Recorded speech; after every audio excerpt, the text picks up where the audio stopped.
Holy sh**. That's the only cuss word that's getting bleeped. Listener discretion is strongly advised.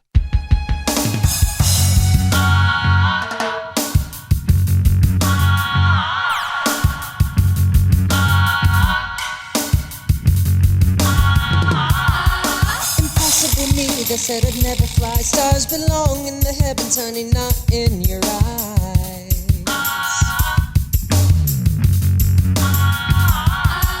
Impractical me, they said I'd never keep with my nose in a book and the clouds off my feet.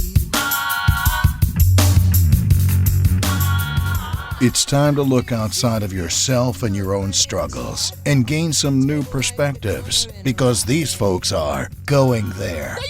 Taboo topics are back on the table. Staying up till 3 'cause I can't keep my fingers off the piano key. Hey there, folks. I'm Matt. I'm Joe. And I'm LeJohn, and this is the Going There podcast. What about me? No one's going to say anything about me. Hey, I'm Hassan Rogers. What's up? We welcome Hassan back to the show. You guys probably remember him from one of our earliest episodes on white privilege. For a lot of the issues we've discussed on this show when it comes to bigotry and bias, they tend to stem from our culturally inherited view of the white patriarchy. You know, racism, anti-Semitism, xenophobia, religious persecution, even classism. So to an extent, what I think makes our societal issues with homophobia and transphobia somewhat unique is that they seem to vary from race, gender, religion, and community. As the white Protestant male here, I usually have to shoulder a lot of the blame for these problems, which is fine. It's my responsibility in this circle. But the oppression of the LGBTQ plus community and people comes from so many different angles. Today, I want us to unpack these things together, sharing our own views, our journeys, our experiences, and even our faults. I'll start the conversation by saying that the WASPy culture, if you will, has shown some progress. And obviously, we still have a far, far way to go here. But I've witnessed the needle moving a little bit over the past few decades, at least more so for this issue than for racism or feminism, which have been almost stagnant over the past 100 years or so. In the white community, if there is such a thing, I think it's mostly found in the noxious religious or political circles, as opposed to the mainstream white community. I've shared before on the show about witnessing conversion therapy in church or hearing far-right propaganda on why homosexuality was wrong. And recently, I got an email. It was a newsletter from the Ohio Christian Alliance, and it was listing all the reasons that the H.R. 5 bill for the Equality Act was anti-American, anti-Christian, anti-family. It mentioned that little boys dressed up as girls wanting to play their sports was going to just ruin our country and ruin our kids. After reading it, I textually assaulted the sender. But then I took a step back and I took a deep breath and I realized that, you know, this is a problem that's so much bigger than just me or even this one community. And me just lashing out at the person saying this was not helping. If anything, it probably pushed this person even further into their own stance. So it's just something that we need to talk about. We're going to take some callers here today to tell their stories from the LGBTQ plus viewpoint. But first, I want to talk to you guys about what you've experienced from your own viewpoints and what you've seen through your own lenses. Hassan, do you want to start us off? Well, you know, here's the thing. One thing that Going There has going for it is that it's not afraid to uncover the uncomfortable truths. What happens with homosexuality in the Black community? How is it perceived? Are they still ostracized? Are they still vilified and demonized? What effect does that have on the families of those who are actually going through these things? There are people in the Black community that don't like the LGBTQ plus community piggybacking the civil rights movement. What has become, I think, more of a recent acknowledgement is the transphobic kind of thing, which I think the more we can talk about this thing and talk about those who walk a different truth than ours, we give them validity and they get a chance to state their case, and they need to be heard. Absolutely. So, yeah, that is interesting that happens. Look, we're all still learning, right? Like I even I have my own prejudice that I'm trying to come to terms with on a daily basis. Mm. But now is the time, I think, where we all kind of like put it out there. Personally, and I don't even know if it's like a good thing to say I don't personally have experience, but of course I have experience from the outside looking in, if that makes sense. And one thing in the black community, especially with our young men and with men and our young boys, it's toughness. We got to be tough. We got to be strong. You know what I mean? We got to show toughness. We got to show that we ain't no punk. We ain't no bitch. You know what I mean? It's almost unconscious. It's conscious and almost unconscious because it's something that I don't want to show my big brother that I'm a punk. I don't want to show my dad that I'm a punk and everything, or even my siblings, my little ones. And with that mindset, it's almost like the fear has to come in if you are of whatever type of category I guess we're talking about here. Man, how am I being perceived? And I guess what I'm getting at is the perception. Perception in the black community has to be hard for those lesbian, gay, trans, whatever.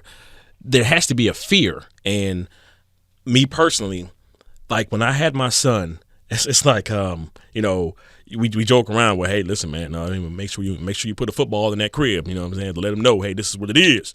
And I'd be a liar if we all sit here and say that I didn't hope that he didn't become, a gay young man or whatnot and everything. Was I gonna love him? Regardless, unconditionally, unequivocally, it didn't matter. But that perception, you don't want somebody's life to be harder. Exactly. And if you love them, exactly. You're also like, well, I understand that you have a mountain of hardship ahead of you. Sure. There. So I do hope that it will be easy because I will be dead and old and my knees hurt and I need someone to take care of me. Exactly.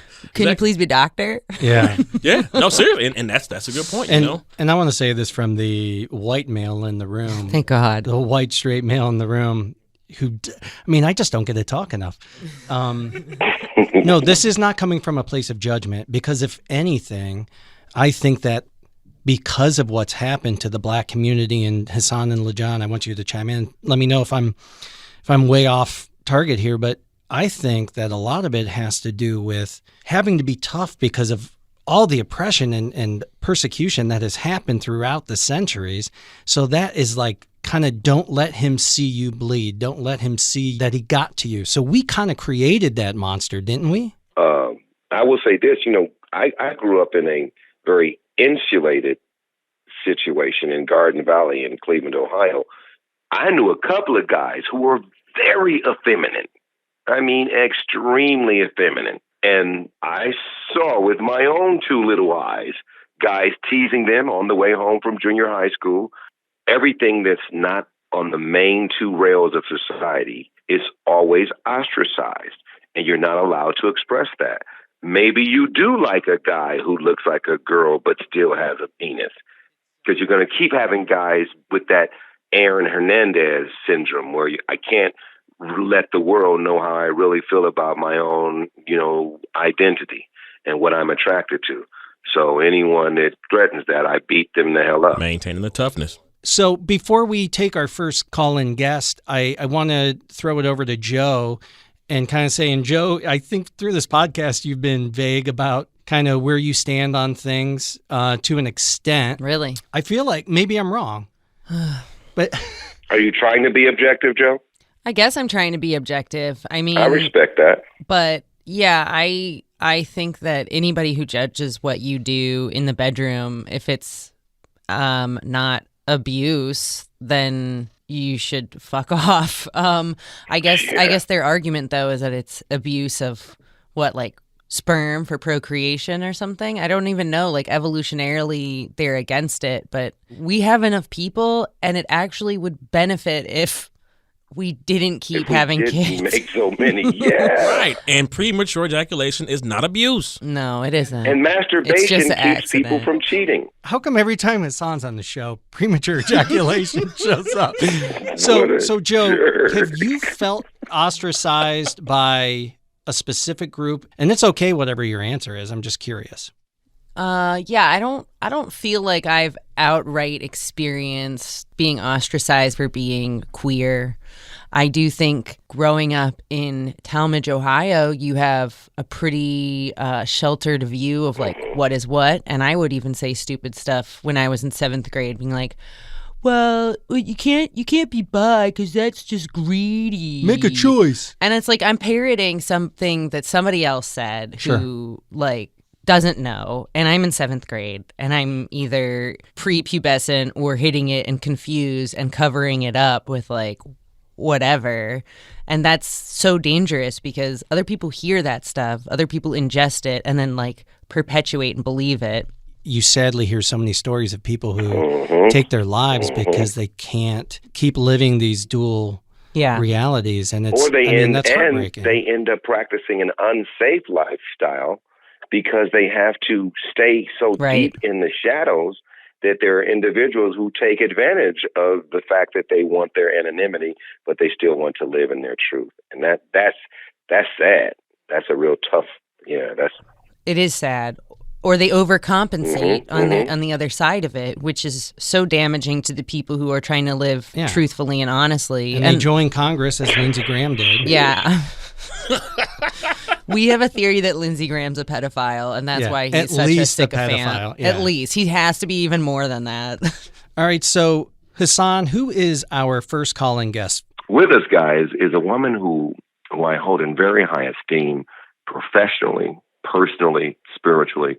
It's funny how people come across our paths and we have an opportunity to really expand. And this person is a dynamite individual. Tabitha, how are you? Good. And I'm glad this is audio and not video. You would see me like super blushing right now. Oh my gosh. Tabitha, can you give us a little snippet of background of who you are and why this topic is important to you? I am a Midwestern white girl from rural Ohio who managed to marry and reproduce, have a child with a black guy from New York whose family's from Haiti. So, so he's black. He's not like you, American black, John. No. Okay. Even though I was raised by rural Ohio family, I had a father who was very like, we don't judge people on how they look or who they love or we like that. You judge people by how they act. That's awesome. So he was progressive. Yeah. Yeah. Oh, yeah. I'm a mom. I'm a single woman of a certain age, finally figuring out who she is. I work at a university in Northeast Ohio. And I always assume, like, you work at a university, you're kind of lean, pretty left, right?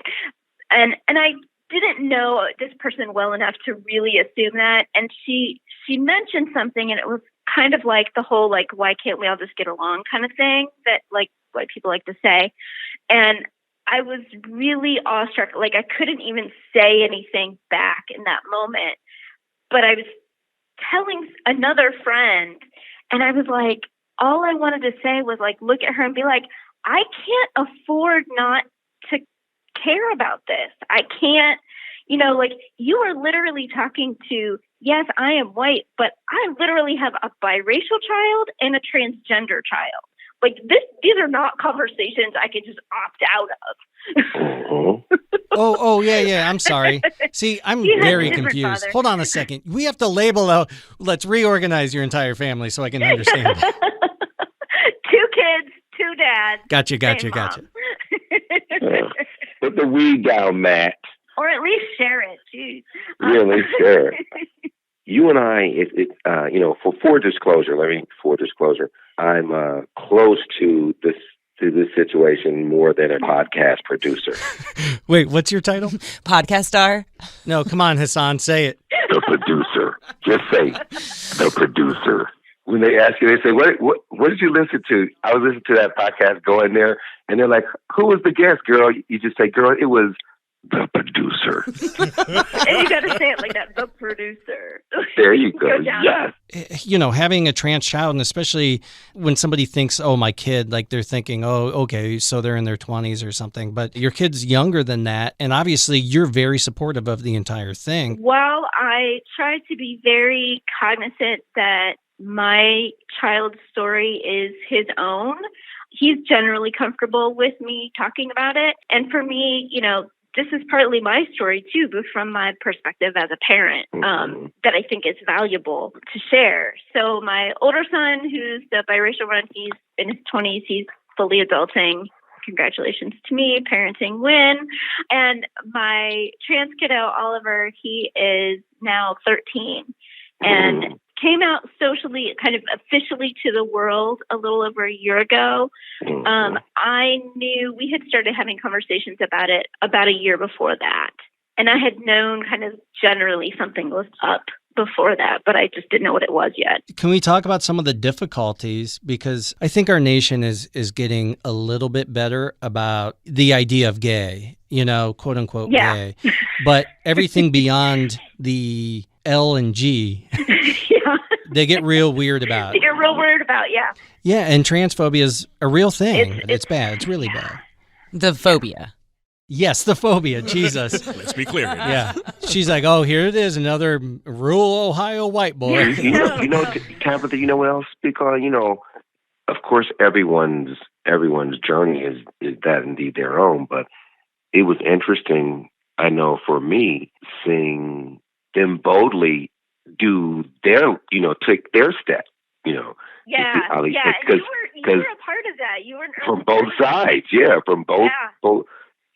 When you and I had to have a conversation, and I don't think it was the first conversation I had to have, but it was one of the first conversations that as a parent of a younger person who I felt very much it was my job to navigate some of this with the adults around us versus just saying, well, if you want to do this, you have to, have these conversations with adults, that's not fair to a child.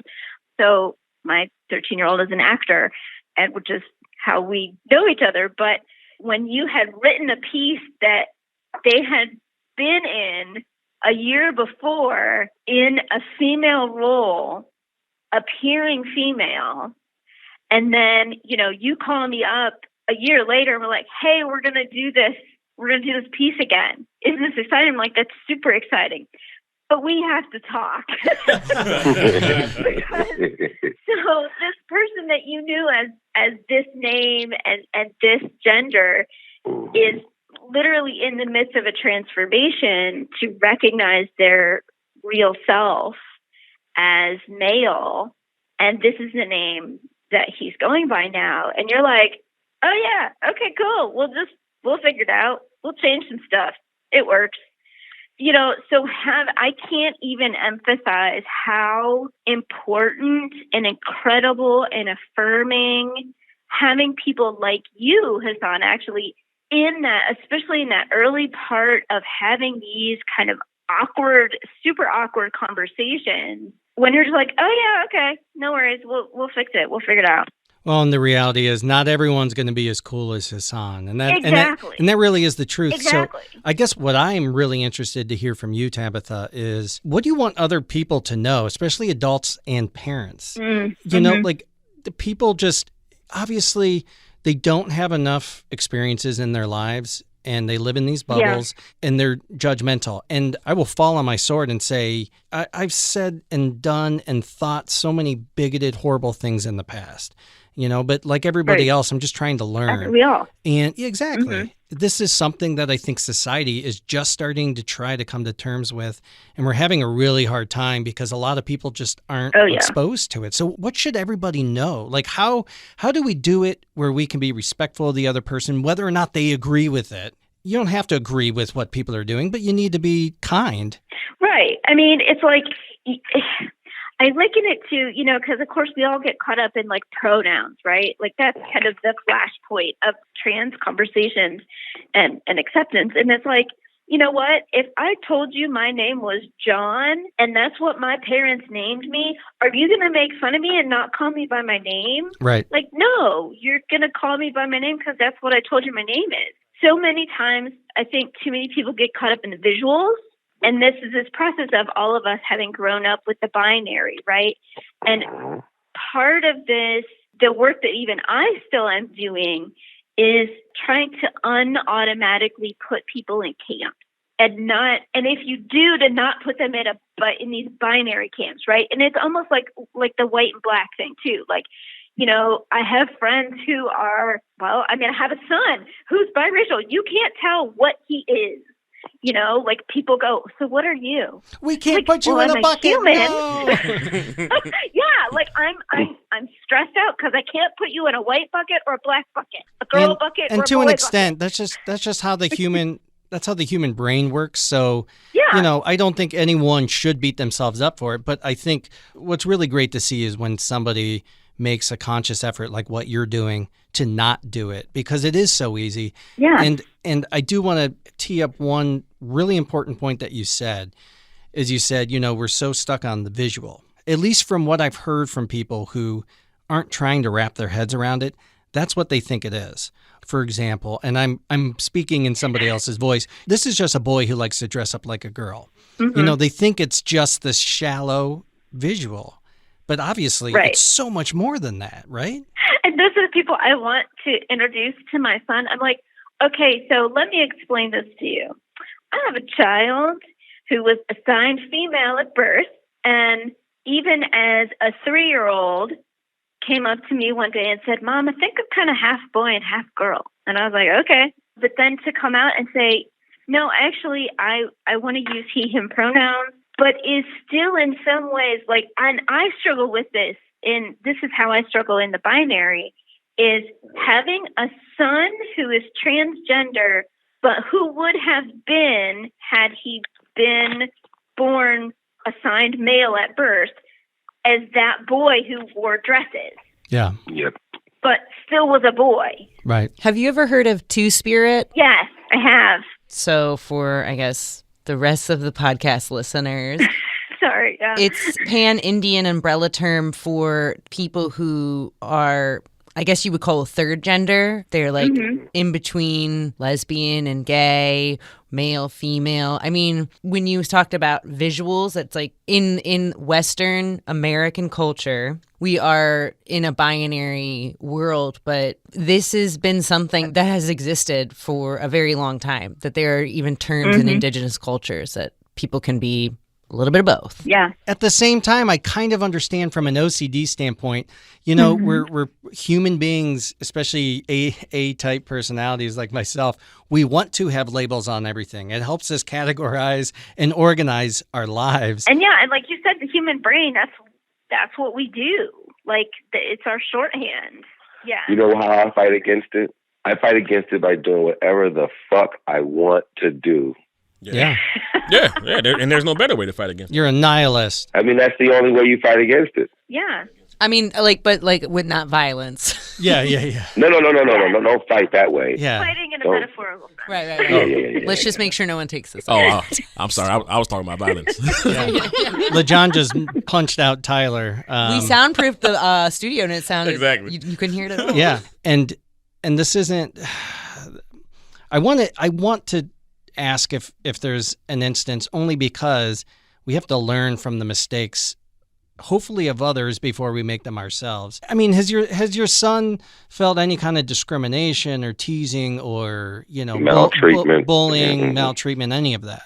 I know, I'm sure there has been instances. We're very lucky in that he goes to a small school right now that's been very welcoming. Ironically, up till now, the worst he's heard has actually been from his father. So the father of your trans son has not been supportive and has said terrible things?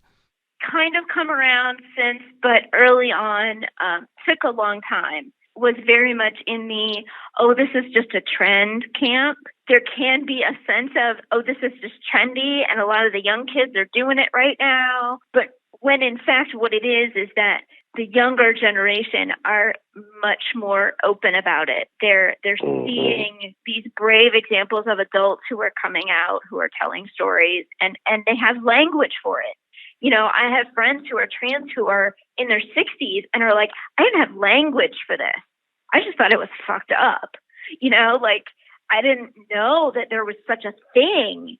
And so I think it can look like it's a trend and we're all talking about it right now and the kids are really into it, when that's not really the case. So it really was this dismissiveness of identity of himself, and would not use the correct pronouns, refused to call him by a different name, for a long time. Luckily, we're divorced, and he doesn't see him very often. He saw him more often at that point. So I know that had to be really, really difficult to get that from your parent on top of it. Like, it's not just someone you don't know who's being stupid and you can kind of write it off as like, oh, well, they're just ignorant, and that's not somebody I know, so I don't have to like live with that all the time. But to have someone that close to you be so dismissive of yourself, you know, after spending years of anxiety and not knowing what caused the anxiety, and then having this start to come out, was like, oh, okay. I'm just glad that we have words to use to talk about it.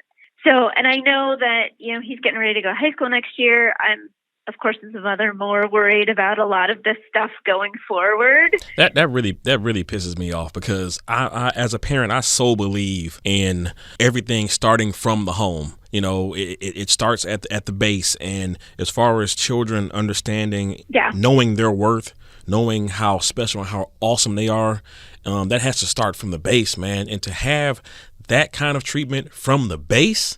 See, this is why I was talking about violence, because I want to find this motherfucker now. You know what I'm saying? Oh, you and me both. Don't get it going on that. This is a whole nother show. Exactly. Yeah, that's a whole nother show. That's a whole nother show. This week's musical highlight is actually our next guest. Hassan, why don't you tell us who's on the phone with us? We have with us Miss Natalie Martin. How you doing, Natalie? I'm wonderful. I heard that you work with the ukulele and the bass. My main instrument was actually the piano for over a decade.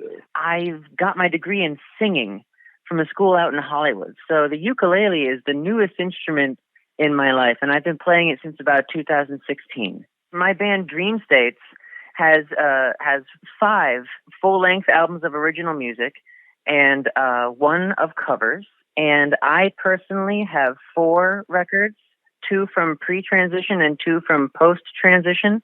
For the audience's sake, they might not understand what you say when you said you did some recordings pre and post transition. What's your story? When I was 18, I flew from Ohio to Reno, Nevada to meet up with a professional drum and bugle corps called the Santa Clara Vanguard. And then after 2 years of touring the country, and I lived in LA for 6 years, I moved back to Ohio in 2009 with my then fiance, who is now my ex-wife. And we started a family. We have 2 kids. And then around 2013, I came out as transgender. And that's been sort of, you know, my life since. I had to quit my job as a DJ because it was just not going to work out with transitioning in front of a whole bunch of people. I came out when my ex-wife was 8 months pregnant with our second kid. Not an ideal time. Wow. But it definitely shaped my relationship with my kids, because I've been a woman who they call daddy their whole lives, and that's all they've ever known. And we have an absolutely wonderful relationship, my kids and I, and I have a wonderful friendship with their mom right now. I need you to educate me, and really my audience, as a, what you'd say, a cis white male. You know, a lot of people have the hard time wrapping their heads around it. I think there's the preconceived notion that, oh, you just one day decided to do this, you know, and oh, wow. And you did this at such a horrible time. And obviously you knew this, I'm assuming, most of your life, right? If not all your life. Absolutely. I've known since I was 4. Yeah. I first got a hint of something being amiss about what I was being called in this world when I was 4 years old. And there's actually a really cool scientific explanation for trans people that most people don't ever delve into. So we all start as female in the womb, all of us. That's something that we kind of learn in elementary science.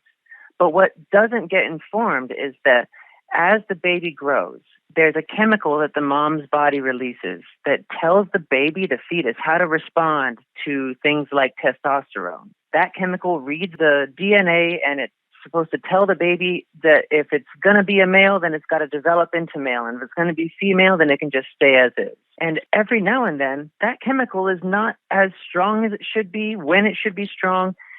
Sometimes you can have a fetus that is resistant to this chemical, right? And so if you have a baby who is resistant to this chemical in the beginning stages, or the supply of this chemical is weak, then you will get a baby whose brain does not develop past the female stage. But then once that chemical kicks in, the body will develop into the male stage, and you get a baby with a genetically female brain and a genetically male body. If it's too strong at the beginning and then wanes off, you might get a baby with a male brain and a female body.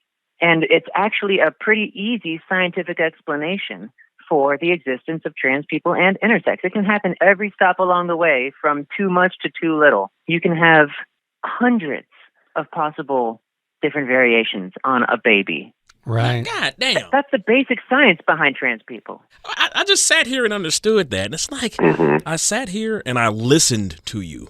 I mean, that's the trick. And that's the trick, right? That's the problem. I sat here and I took something that I didn't have much knowledge about, and I listened to you. Like, what the fuck? That should make it to ninth grade biology. The same time we're learning about DNA and RNA.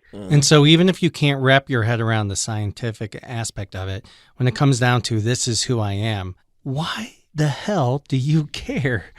If you're somebody else, it does not affect you. Like, you can have your opinion, but why would you treat somebody differently? And especially, as we've seen, why would you violently act out against them? Because it's easy, man. It's fucking easy. Right. It's easy. It's easy to overlook the fact that being trans is an act of self-betterment. It's about making yourself the best possible version of yourself that you can be. And when I was existing in 2013, I hit this wall where I was angry at everybody all the time, and I knew I wasn't being my best me. I knew that there was more of me that I could put on display for the world, but I felt this wall in my way. And I was hating every guy I came across because it was just so easy for them to be men. And I was hating every woman I came across because I was just filled with jealousy. Like, why do you get to wear pink?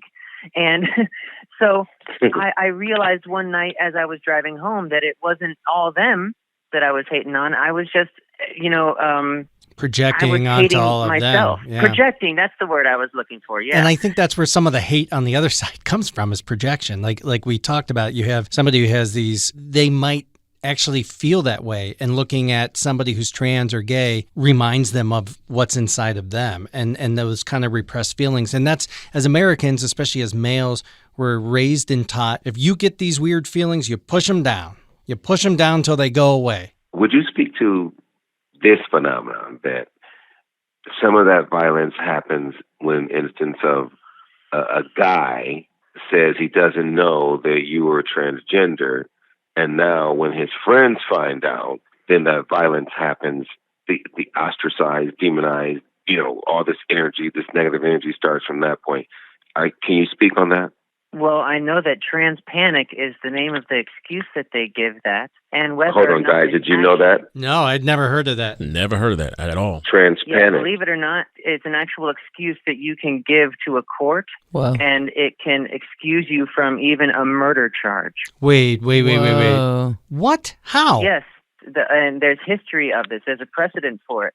If you claim you didn't know the person was trans and they didn't disclose that to you, you can be legally considered not in control of your reaction to that. And that it's actually something that's had to be outlawed in multiple states, but sadly is still legal in states like Ohio.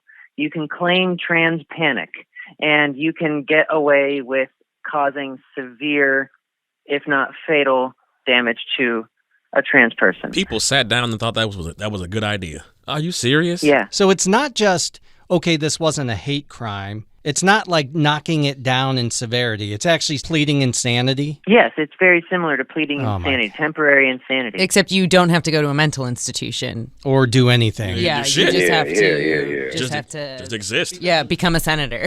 Right. And this is an excuse that can be used whether or not it's actually true. It's something that happens, and it's very, very disheartening to an entire community. Yeah, it makes you kind of like not really believe in society or the law. It's like, why would you want to follow the other rules that society's making you follow if they're also saying, well, we can also just kill you? This is where they'll bring in the Bible or some kind of scripture or some kind of gospel and say, right, yeah, but this is wrong. And in reality, I say that, it can happen whether or not it's true. In reality, it's definitely a lie more often than not. It's a thing that can happen and it happens all the time, because you have to understand only about 10% of the entire trans community is what we would refer to as cis passing. And that term is really sort of disgusting to me because I'm not passing as a woman at all. I am a woman. But there's a small percentage of us would actually be able to be seen or viewed by somebody and not be instantly recognized as trans. There's a lot of women like me who, no matter how much they do, how many years they're on hormones, they're still going to be 5'8" with broad shoulders. Trans panic defense, it sounds like it's a mental health issue, and not for trans people, but for all of these people who are like, they are obviously struggling with something, because if you get into a situation where that's the case and then you need to kill that other person because you are panicking, this is a problem. Mm-hmm. Right. Well, we are a fetish to people. We are fetishized to no end, and people can watch all the pornography they want to watch with trans women in it and have as much enjoyment of that as they please in their privacy. And then when they actually turn that privacy and that fantasy into reality, it gets too real, and then they act out on it. It's a crime. And it's really sad. It's really shaped how I behave in this world and how much I allow myself to be sexualized. Even though I have a feminine body now, I don't show it off because it is not my goal to be fetishized. And it's already way, way, way too easy for people to look at me and see nothing more than one of their deep secret fantasies. And I'm not here for that. And I didn't even know like that was a big, deep, dark fetish going on. And then somebody shared an article with me not long ago, and I was actually a little surprised. So I think, like you said, there's a lot of fetish to it, and I think that's where the anger, the projection, and then obviously the violence come from. I want to end on a high note. So let me just say, first of all, I'm so sorry. I think we all just feel so much empathy for you, having heard the things that you've gone through and some of the things that you've seen and what the entire community experiences. It's heartbreaking. What is very enlightening is how researched, educated, and eloquent you are on explaining it in such a simple manner, which isn't even your job to do. It should be other people's, but you go out of your way to do that. I really appreciate that. No, it's a beautiful thing. So please keep speaking your truth, and please keep making your music. We're really excited to share one of your pieces right now on the podcast. And just thank you for being you, and thank you for being honest and for going there. And so where can people find your music? My band is DreamStates. So you can find all of that on Spotify, on SoundCloud. We're on Apple Music, and DreamStates is spelled with one word, but Dream and States both capitalized. So there's a big capital S in the middle of the word. For all the kids saying, let me be me. All the people living outside the binary, the ones who flow like a summertime swing on a tree, the individual who's beautiful and neither he nor she, who's gonna rock for the kids, marching proud in parades, the ones who cut through the silence cause there's lives to be saved, the ones who sacrificed it all for us and paved the way, the ones who work so hard to make tomorrow a better day, who's gonna rock for the kids saying let me be me, all the people living outside the binary, the ones who flow like a summertime swing on a tree, the individual who's beautiful and neither he nor she, who's gonna rock for the kids, marching proud of parades, ones who cut through the silence cause there's lives to be saved, the ones who sacrificed it all for us and paved the way. Come on, say we will rock for the kids saying let me be me, all the people living outside the binary, the ones who flow like a summertime swing on a tree. Come on, say we will rock for the kids, marching proud of parades, the ones who cut through the silence cause there's lives to be saved, the ones who sacrificed it all for us and paved the way. Come on, say. All right, Hassan, would you like to introduce our guest? Hassan, put the fucking Legos down and introduce our guest.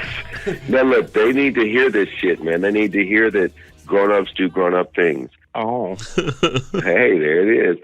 Our next guest, guys, I've had the pleasure of knowing, gosh, I want to say 2 decades. He's an amazing artist on stage, film.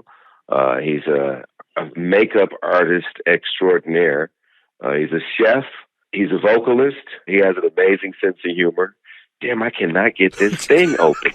Fucking weed jar? Where did you buy this weed? It's not a jar. This thing is it's a Hey, pouch. I thought this was about me. It is. Listen, we have an amazing artist with us today and a good friend, Syrmylin Cartwright. How you doing, Mylon? I'm good. How are you? Welcome to the podcast, Going There. And it was funny because Hassan was like, yeah, his name's Syrmylin. And I kept thinking he was knighted. Like it was Sir Mylin. I was like, oh, shit. Oh, I've been knighted.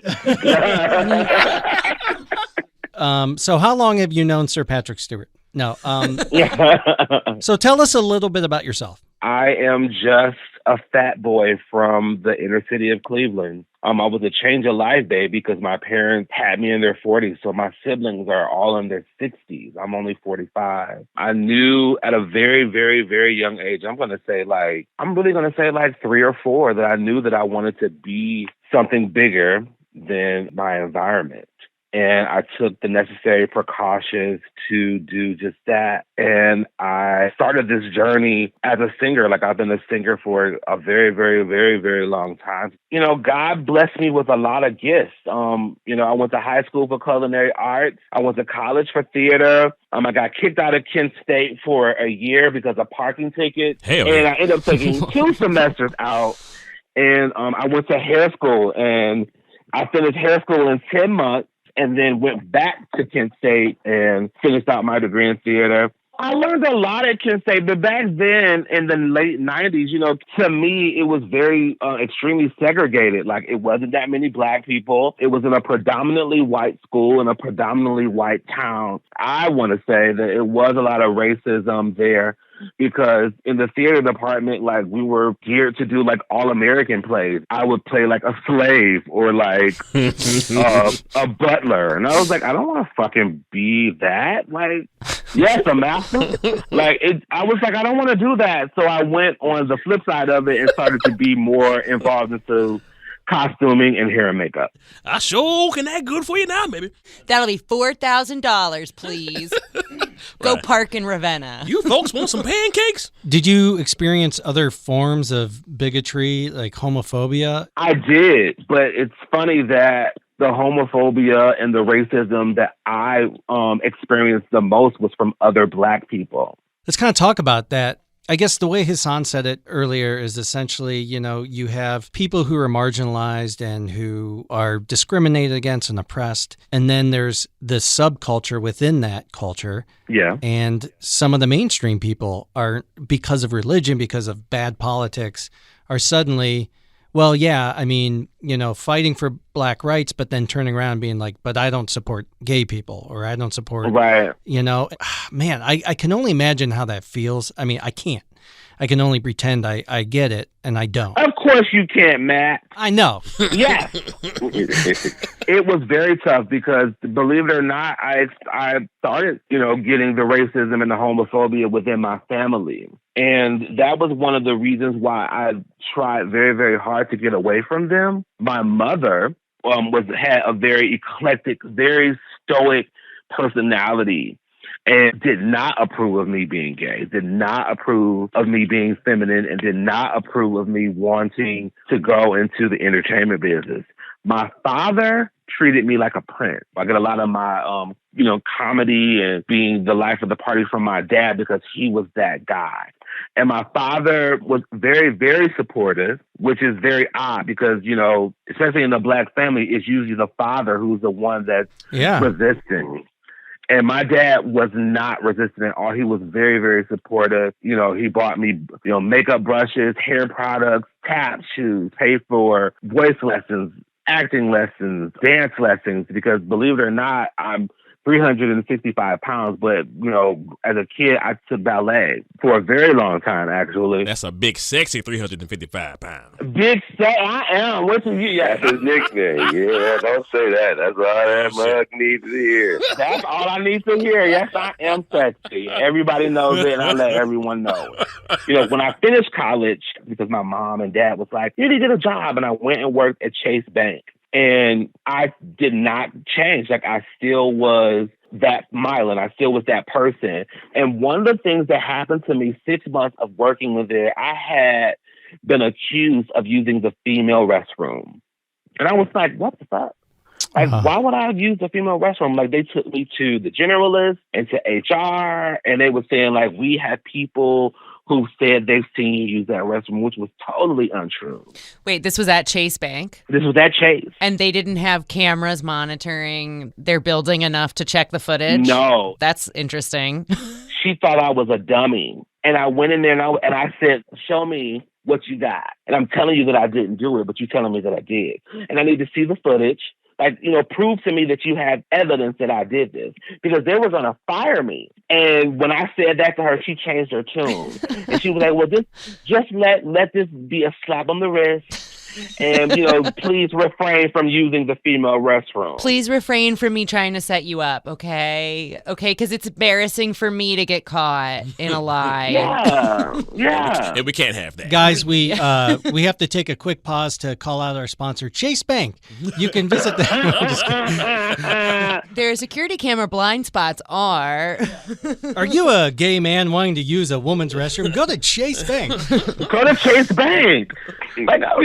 I brought up an article, and I wanted to get your thoughts on this. Okay. This is from the North Texas Daily, and it said a lot of Black LGBTQ plus individuals are often forced to choose between identifying with their Blackness or their sexual orientation. Do you think there's validity to that statement? Should I answer that question from my own? From you. I mean, you can only speak for you. And that bitch at Chase Bank. Yeah, and that bitch at Chase Bank. And she was black, too. She was a black bitch, too. God damn it. For me, I only was able to identify as being a gay man because I was so ostracized by the Black community. I was kind of trying to feel settled and comfort in whatever I was being who I was, if that makes any sense. Like, I was more focused for a long period of time on being gay because that was important. Even when I was at Kent, because people did not, and a lot of the Black communities and the Black Greeks did not want to be dealing with me or whatever. But I was always asked to do things with the female Greek organization. Like I used to put on fashion shows and hair shows, and I used to produce them and put them on and all that kind of stuff. So for me, it was very difficult to identify being Black, even though I couldn't because it was inevitable because I am Black. I'm a fucking Black African-American fat person from the inner city. But because I stood out, I was always like the gay guy. I guess to answer your question, like I think I was forced to be more endeared to my sexuality. Okay, I dig it, and I would love to back up if we can real quick because I was so impressed with you saying how your father accepted as much as he did. And we were just having a conversation earlier about how, in the Black community, being tough and being masculine and being strong and everything is so important.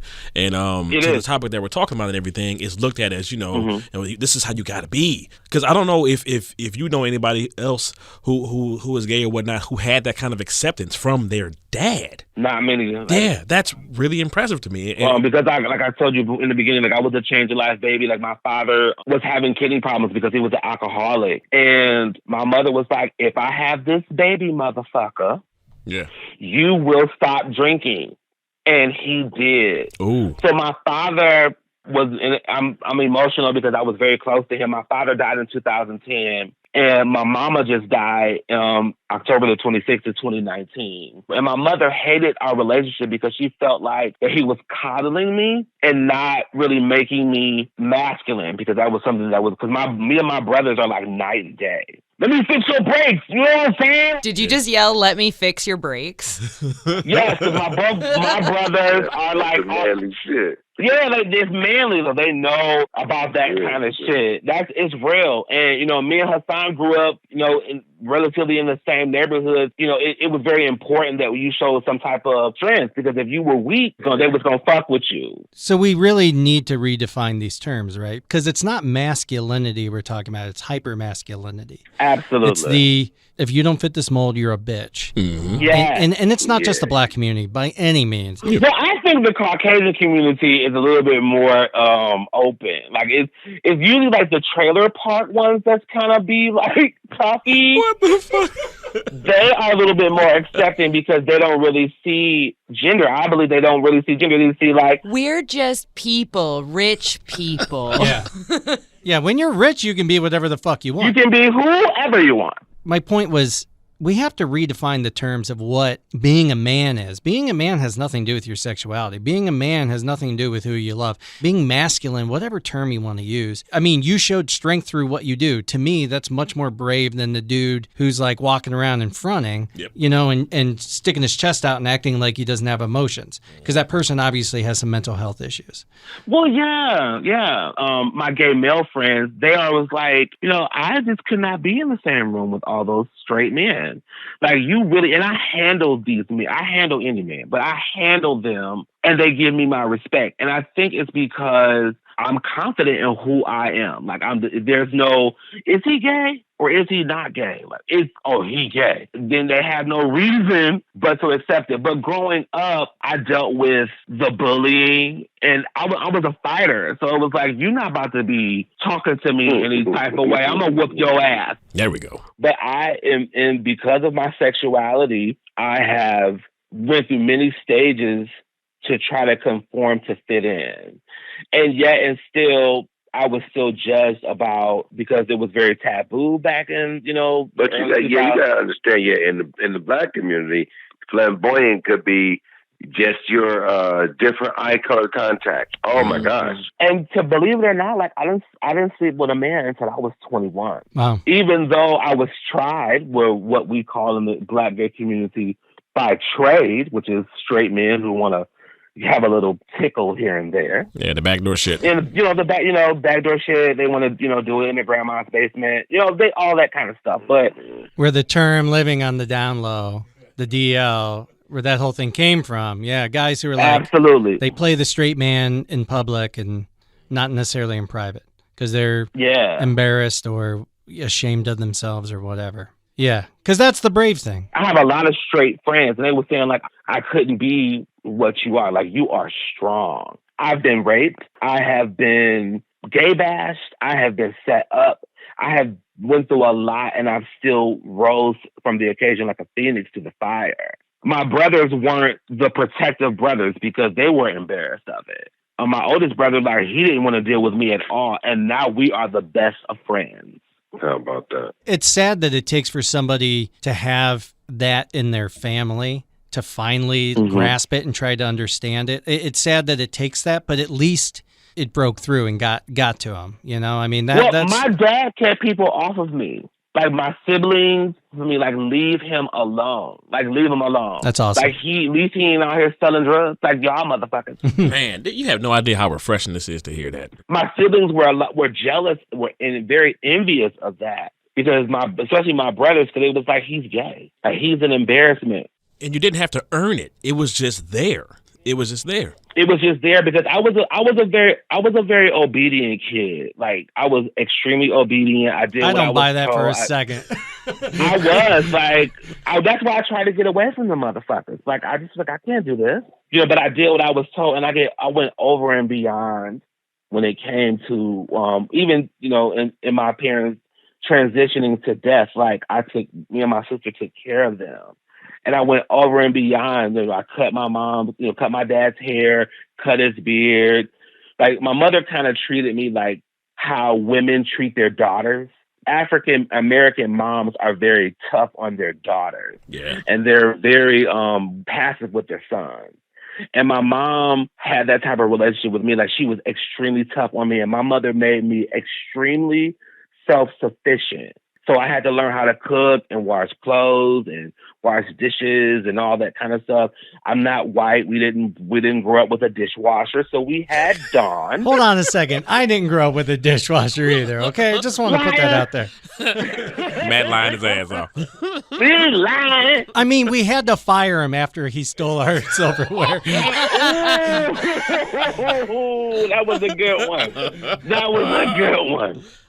Hassan, you were sharing with me that you knew somebody who was really involved with Black rights and Black Lives Matter and things like that, but who simultaneously was like very much opposed to pushing forward any LGBTQ plus equality, justice, whatever. Because to them, that's part of an overarching agenda to feminize the black man and stop us from procreating. That's the black end of the QAnon stuff. On the white end of the spectrum, you got QAnon people who think, people are eating babies and are sexual pedophiles. And on the black end, you got, Myelin is full of some demonic possession in their mind. There's some malady involved. It's a genetic. Yeah, he's that way from birth because it's a genetic defect. You get that black mindset that's extremely active, and then you got the one where they'll just come out and say, "I'm going to speak against it because it is not natural.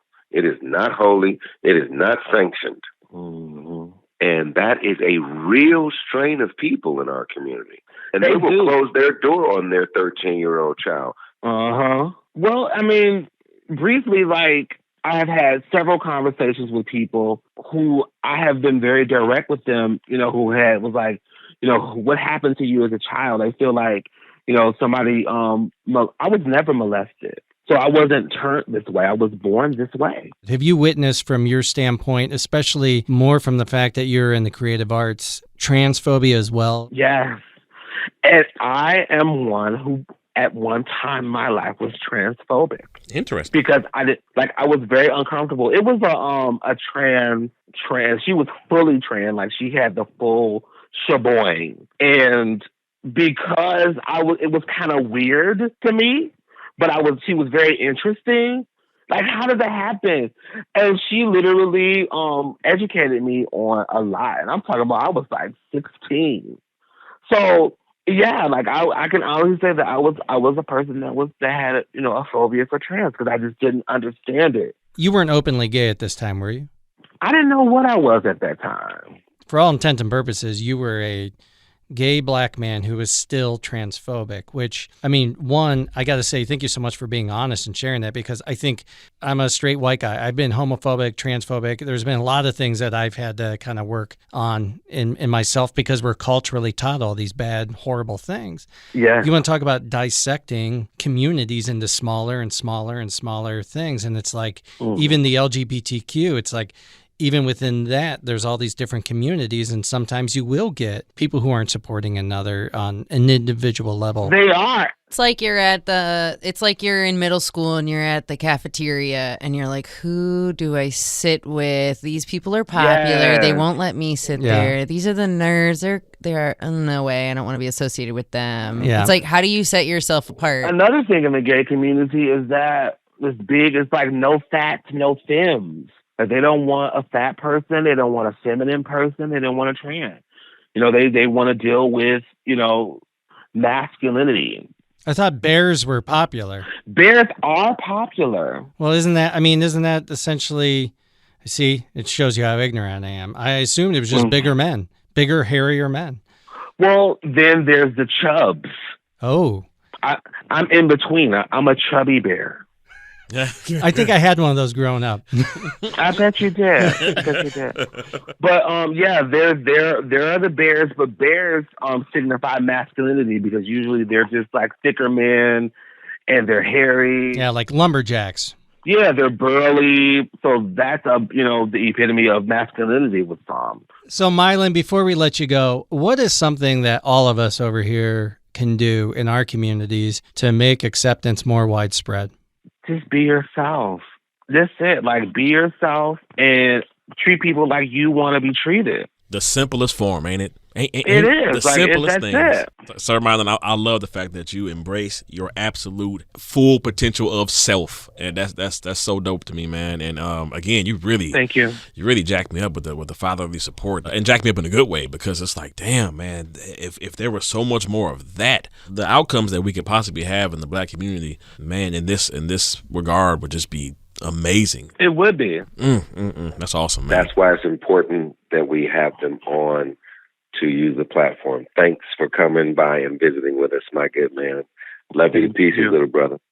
Homophobia has been around forever. Transphobia is something that I think we're finally coming to terms with as a nation, even worldwide. I think it's just really great to have these candid conversations and talk through this stuff we've all said stuff that was regrettable, and we all said things that were ignorant. But really, it just comes down to, like LeJohn said earlier, just being willing to listen to somebody and hear their story. And I can't imagine hearing any of the stories today and being like, well, you're still a shitty person because the Bible said so. I don't know.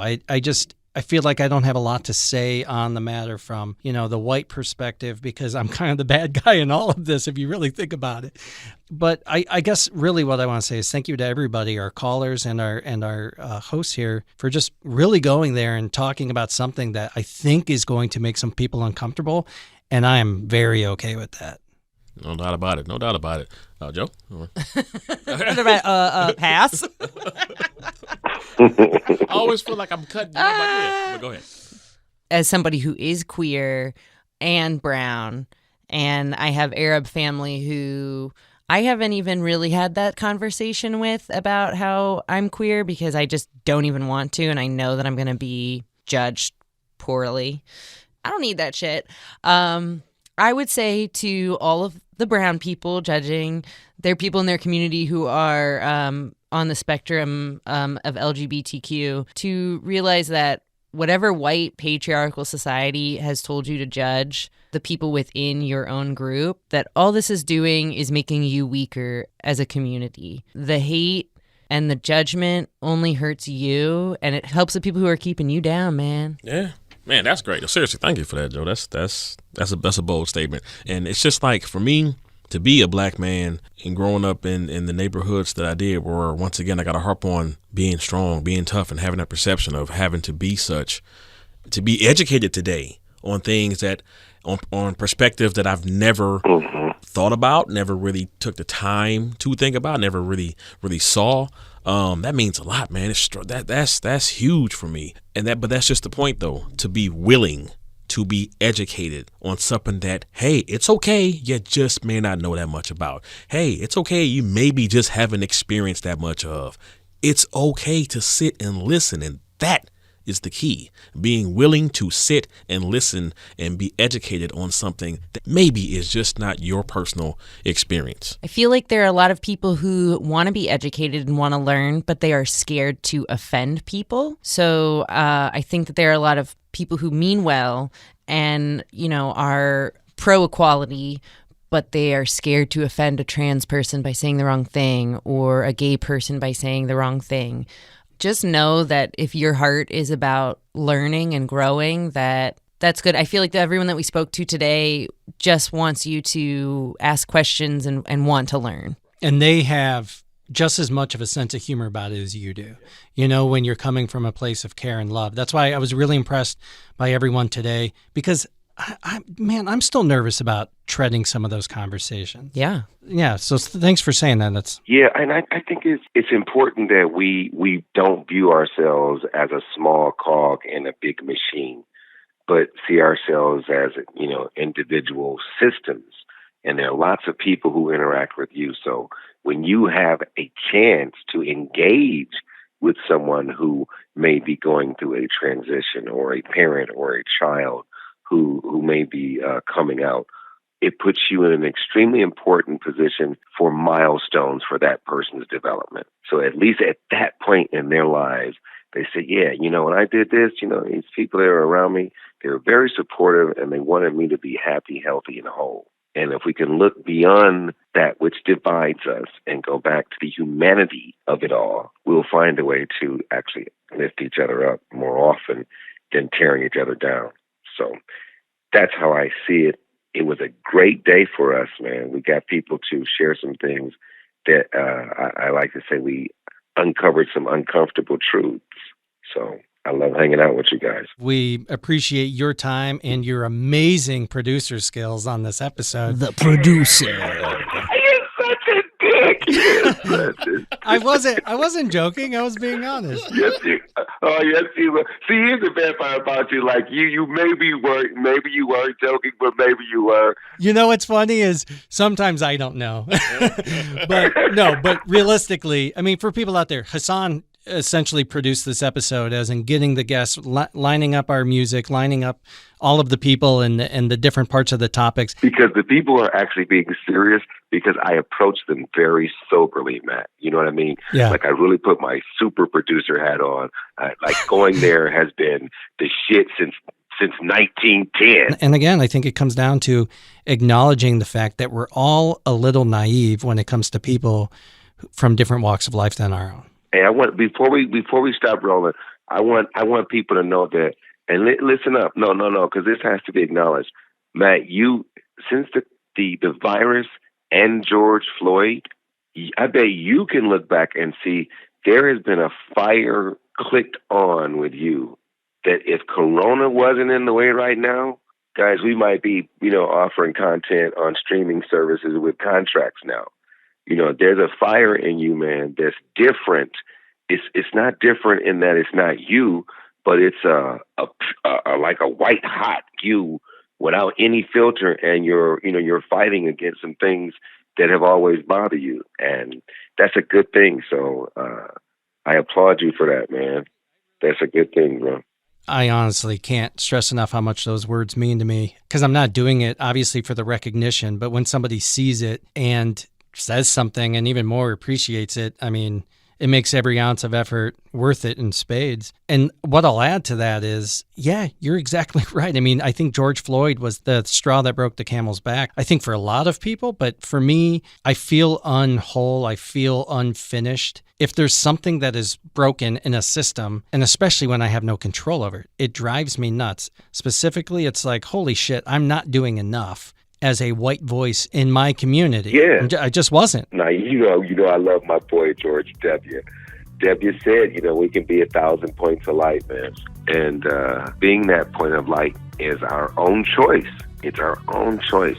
We can either, illuminate the path for someone and be something good for them, or we can stick to status quo. And I love that we're fighting against status quo and building a better us. I'll be your rocket, you'll be my trajectory. I'll go as myself, and you'll be my everything. We just went there. Now you can go to thegoingtherepodcast.com for links to our socials and all the places you can hear the podcast. I'll be the martyr, and you'll be the gold we're gonna rock it for. Next Halloween, or maybe next Halloween. If it's you with me, I know it's gonna be a good next Halloween. You've been listening. You either love us or hate us a lot. So make sure to leave us a review, give us a rating, subscribe, and share with everyone you know. We'll be watching. This podcast is made possible by its hosts and Frame One Media in association with Lindsay Baker, Tyler Kubisti, Michael Madgar, Joe Calley, and Bobby Thomas.